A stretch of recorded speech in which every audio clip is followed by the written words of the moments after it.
Good Wednesday morning, everybody. I'm Dave Furtado. And I'm meteorologist Jefferson Donovan. And welcome to Keep Her Quick, your latest local news and weather commercial free in about 20 minutes or less. We're going to jump right over into weather because it's a gorgeous day out. A lot of folks are jumping with joy, not just because of the gorgeous weather we've been seeing, but because of the Mariners last night. Yes, the Mariners last night put on a great performance. One game closer to getting to the ALCS for the first time since 2001. This is the YouTube show, so there is a chance that you're tuning into this later in the day, and hopefully to my future friends, you are celebrating a Mariners victory for today. Now, as we take a look at our weather headlines for today, we are going to be looking at sunny skies and very pleasant weather conditions on this Wednesday. Now, shower opportunities are going to increase through the next several days, namely as we get towards the weekend. Shower opportunities will really ramp up, and then also this weekend we are going to be subject to a large cool down, and wind is going to turn gusty too. We'll talk more about all three of these weather headlines coming up.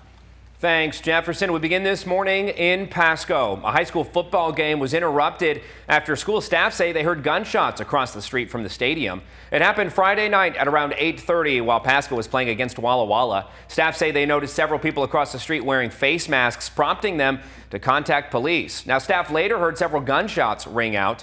Gates to the stadium were locked when officers arrived, but they didn't find any evidence of a shooting. Extra officers remained in the area until the game ended. And Pasco Police are still investigating another shooting from Friday night, several hours after the Pasco football game had ended, with one person taken to the hospital with a gunshot wound. Now, it happened near the intersection of North 4th Avenue and West Bonneville Street, but officers say so far it appears to be unrelated to the reports of shots fired during the football game. Now, details on the condition of that person who was shot are not available. And in Kennewick, the school district is trying to improve safety at all of their schools. And last night they held a safety summit. This after a school shooting plot that was stopped with the help from the FBI. There's also new details about that plot, including images posted to TikTok. We're going to start with that. Take a look at these.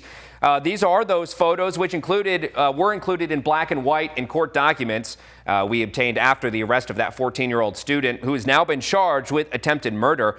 As you can see, the teen had written a color-coded map of Kamiakin High with words including targets, potential targets, and exit. Documents say someone in Florida saw the post and notified law enforcement. The FBI contacted Kennewick Police, who arrested the teen at his grandparents' house. Authorities also recovered dozens of pieces of evidence, including 24 guns. And after all of this was made public, many parents have been expressing concerns about safety. The Kennewick School District hosted a meeting yesterday to address those. KEPR's Aiden Whitaker was there and has the details. Parents and community members packed the Kamiakin High School library Tuesday evening for a school safety summit following the arrest of a student who had planned out an attack. Kennewick School District Superintendent Lance Hansen spoke alongside Kennewick Police Chief Chris Guerrero and Benton County Prosecutor Eric Eisinger to answer questions from community members that were taken online and on sheets of paper. Ultimately, the goal, and I'll say this both to our staff and to our community at large, especially our parents. Our goal is that you hear from the school first, and in this particular case, we fell short of that goal. Many people had questions about the arrest and about why they had learned so little from the district about what had actually happened. But leaders say staff and student safety are a top priority, adding that they can only share so much information during an ongoing investigation. Instead, they point to the boys in Florida who notified law enforcement about the plan and stopped tragedy. That story has to be equally important because a kid saw something and didn't blow it off and did something. The more communication parents can have with their kids, what does their friend circle look like? What are they engaging in social media? Right? There's so many different things occurring at their fingertips that puts us in a scary environment. Parents are encouraged to talk with their kids about the importance of saying something when they see something. In this case, even being thousands of miles away didn't stop other kids from saving lives. Reporting in Kennewick, Aiden Whitaker, Action News. KIMA's Aiden Whitaker, thank you. A man wanted on multiple felony warrants in both Oregon and Washington is now being held in the Umatilla County Jail. According to the Milton Freewater Police Department, around 3 p.m. yesterday, officers spotted a 34-year-old suspect sitting in the passenger seat of a vehicle in a parking lot. Now, that man got out of the car and began to run. Police chased after him and eventually arrested him. Officers say the man discarded a backpack while running, which contained a stolen gun that was loaded, as well as meth. The man was booked into the Umatilla County Jail and is facing additional charges of first-degree theft, possession of meth, and felon in possession of a firearm. On to an update now. A motorcyclist is dead after a crash Monday in Kennewick. According to police, just after 10 p.m. on Monday night, 19-year-old Elizar Villegas Gonzalez was speeding east on Columbia Drive when he lost control of his vehicle, hit a curb, and crashed. Police say no other vehicles were involved. The 19-year-old was taken to the hospital where he later died. Officers say that speed was a major factor in 34% of the 731 fatal collisions in the state last year, and it continues to be a problem on our roadways. In honor of Mental Health Awareness Month, leaders at a nonprofit recovery center are talking about how mental health and substance abuse go hand in hand. Life Renewal Behavioral Health provides substance use disorder treatment along with mental health support. Leaders at Life Renewal say substance abuse can come from undiagnosed mental health illness. They offer mental health assessments to get these clients the right treatment and on a journey to recovery. A lot of people, they get the negative stigma about it, and so they refuse to get help for it. And we have a lot of our clients who, once they receive help for it and see what the other side is like, they realize that all the years that they were afraid of being diagnosed or finding out there was a problem, they are really grateful to find out that there was treatment for what they were combating. Now, this nonprofit organization treats both men and women and offers Spanish translation.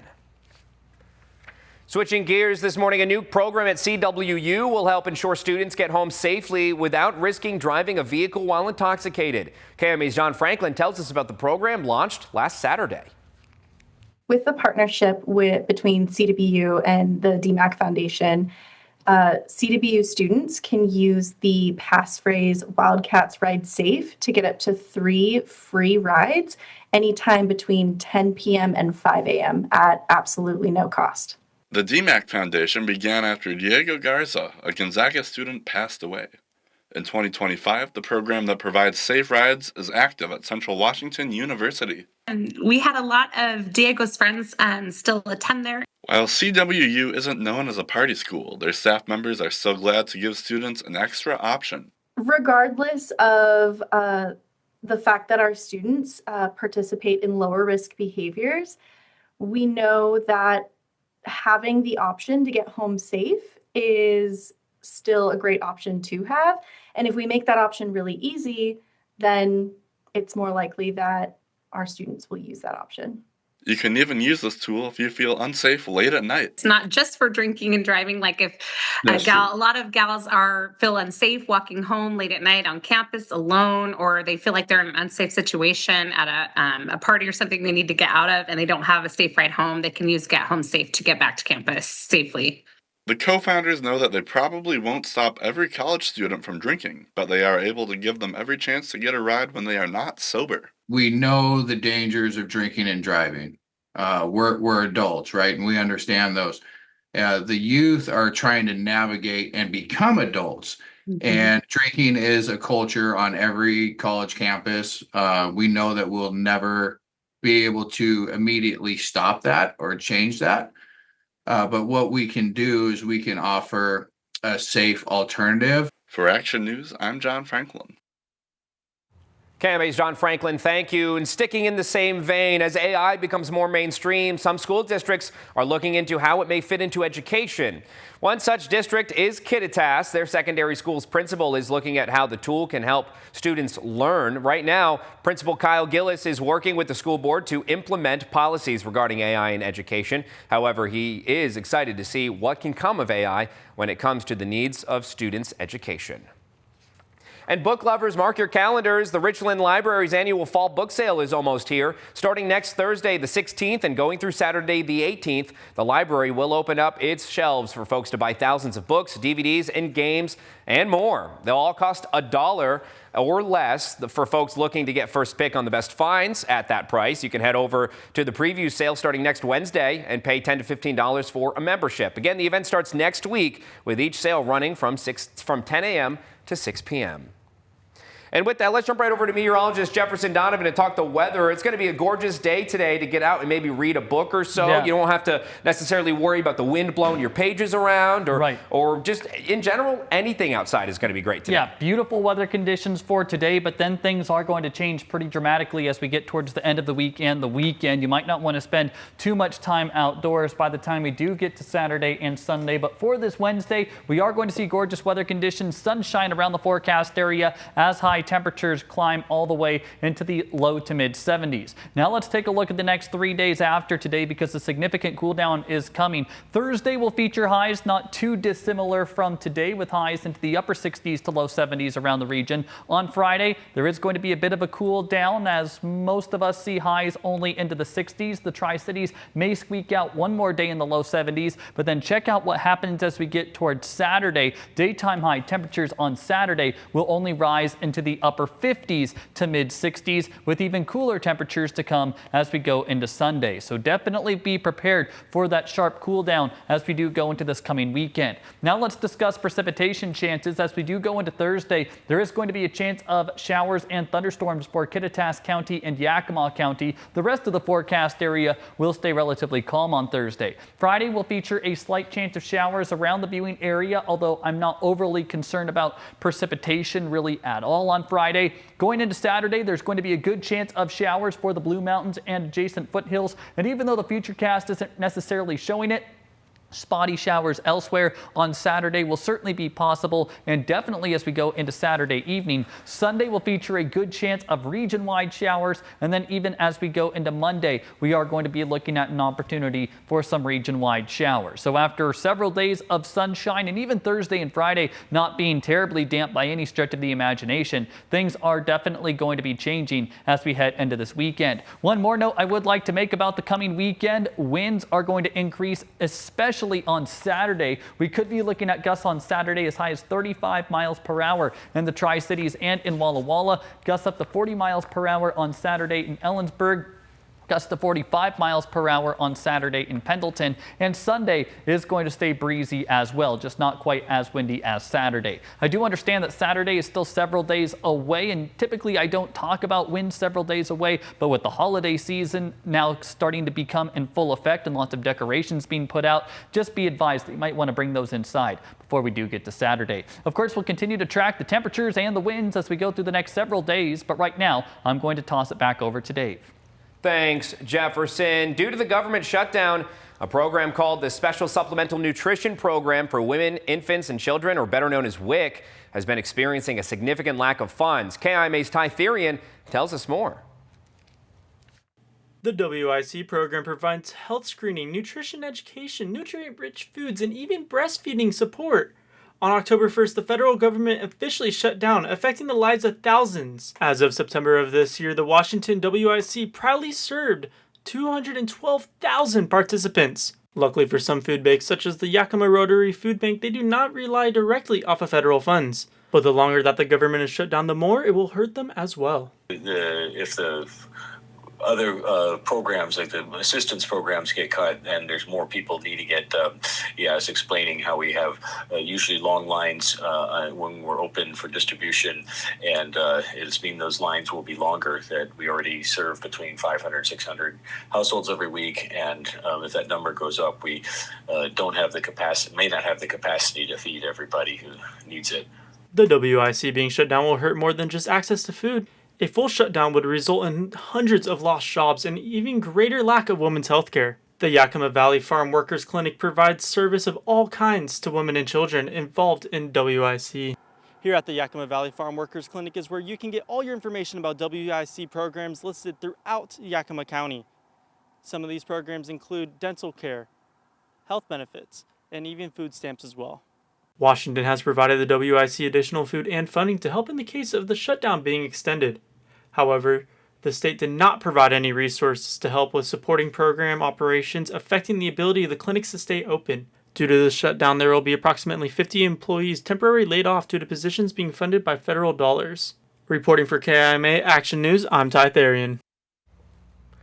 KMA's Ty Therian, thank you. Now, last night, the Trump administration says it plans to use tariff revenue to fund WIC, that federal food assistance program that serves nearly 7 million pregnant women, new mothers, infants, and young children. Now we're going to take a live look at the U.S. Capitol, where the government shutdown continues, and the Senate is expected to vote again today on measures aimed at bringing the government shutdown to an end. We're seeing the effects here, so we're going to give you a lay of the land. Healthcare is still at the center of Democrats' demands to reopen the government. They're pushing for a deal to reverse Medicaid cuts and extend Obamacare subsidies. Republican Senator Thom Tillis told CNN that he doesn't see a viable way to end the shutdown this week. Now, this all comes as airports across the country are seeing effects of the shutdown.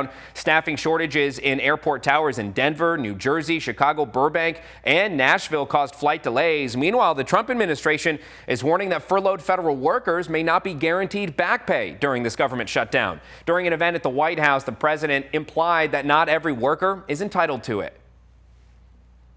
There are some legal analysts who are saying that that may not be appropriate or necessary in terms of the law requiring that back pay be provided. So I'm sure that'll be there will be a lot of discussion about that. Now, Speaker Johnson saying if true, it should light a fire under the Democrats to reopen the government. Democrats responding, saying the law is clear. Every single furloughed federal employee is entitled to back pay. Period. Full stop. The law is clear. There are an estimated 750,000 furloughed government workers, Washington State ranking in the top 10 for government employees. In all previous government shutdowns, essential and furloughed workers received back pay. And in 2019, President Trump signed into law the Government Employee Fair Treatment Act, which ensured all federal workers will receive back pay during a funding freeze. It was passed in response to the December 2018 government shutdown, which lasted for 35 days, the longest in U.S. history. And a little bit closer to home, every year, events are held nationwide in recognition of American military members who have been designated as missing in action or prisoners of war. KEPR's Alan Lester brings us to Walla Walla, where veterans were given the chance to hear directly from a prominent former POW. At the Walla Walla Veterans Home Tuesday, retired United States Army Major Mark Smith, a recipient of the Distinguished Service Cross, shared his story of war with fellow veterans. One that involved being captured and held as a prisoner of war by the Viet Cong in Cambodia, before later becoming the first American POW to be released in 1973. My whole reason for coming to things like this is because 90% of my fellow veterans never got any recognition. Nobody ever walked up and said thank you to them, and I like to take that opportunity myself. With numerous combat-related awards, like the Silver Star, 8 Bronze Stars, and 4 Purple Hearts, Smith has never sought recognition for himself. Instead, he aims to give thanks to others who served. I'm not out here for a bunch of guys sitting down to say thank you to me for my service. No, I came here today to tell them thank you for theirs. Smith also points out there's too many unsung heroes who endure in silence. Look for the quiet guy in the corner at the VA, and that's where the real guy lurks.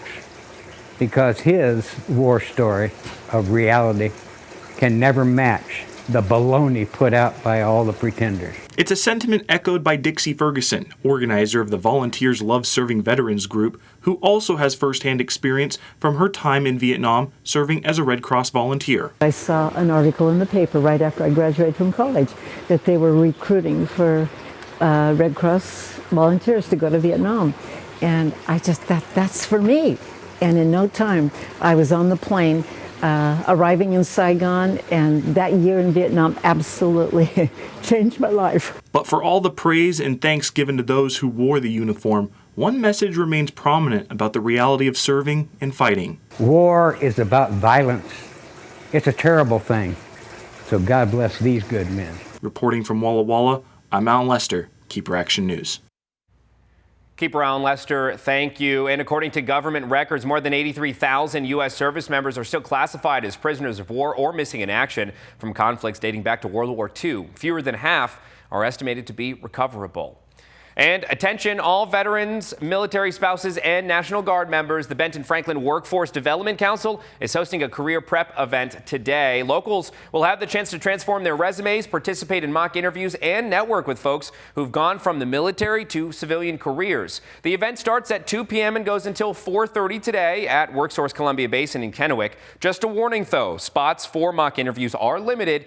In order to get one scheduled, we have the contact info up on our website, KEPRTV.com. And that does it for us. Thank you for watching this episode of Keeper Quick. For more local news and weather, you can head over to our websites. That's Keeper and KIMATV.com, as well as our Facebook pages. But while you're here, be sure to subscribe to our YouTube channel to keep up with our latest mini newscasts Monday through Friday. Have a fantastic Wednesday, everybody.